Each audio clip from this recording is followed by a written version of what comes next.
People with very high expectations often struggle when life doesn't meet those expectations, because their sense of peace and satisfaction is built on how reality should behave and not how it actually behaves, you know. And these expectations create fragility. When you expect life, people, or even circumstances to unfold in a specific way, you are mentally scripting reality. If things go your way, you feel fine. But if things deviate, you feel betrayed. You feel disappointed or even victimized. And that's where fragility is created. Because your happiness depends on external compliance. You know, resilience needs flexibility. Resilience is the ability to adapt, to bend, and to recover when life doesn't go according to plan. The more rigid your expectation, the harder it is to bend. And the harder it is to bend, the easier it is to break under pressure. You know, high expectations leave no room for error. They leave no room for disappointment or even detour. Making every setback feel like a catastrophic. People with high expectations often live in a state of emotional whiplash. Anger when people don't behave as imagined. Sadness when outcomes fall short of what was envisioned. Bitterness when they feel they deserved better. And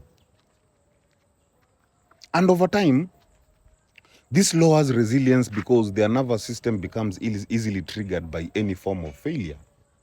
You know, there is a difference between standards and expectations. It is very important to distinguish the two. Standards are about you, how you show up, what you tolerate, what you demand of yourself. While expectations are about others and the world, how they should behave, how outcomes should look.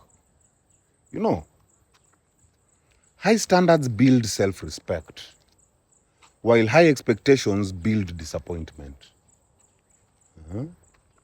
Psychologically, high expectations often come from a perfectionistic or controlling mindset that is usually rooted in fear of uncertainty.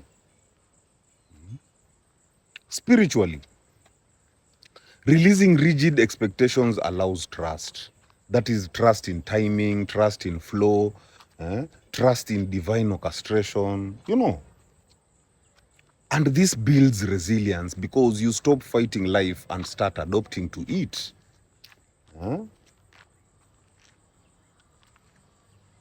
In short, high expectations often set you up for constant disappointment, which erodes resilience. Resilience grows when you hold life with open hands, when you embrace uncertainty, focusing on what you can control, your choices, your responses, and letting go of rigid demands for how things must be. My people, heal. Heal.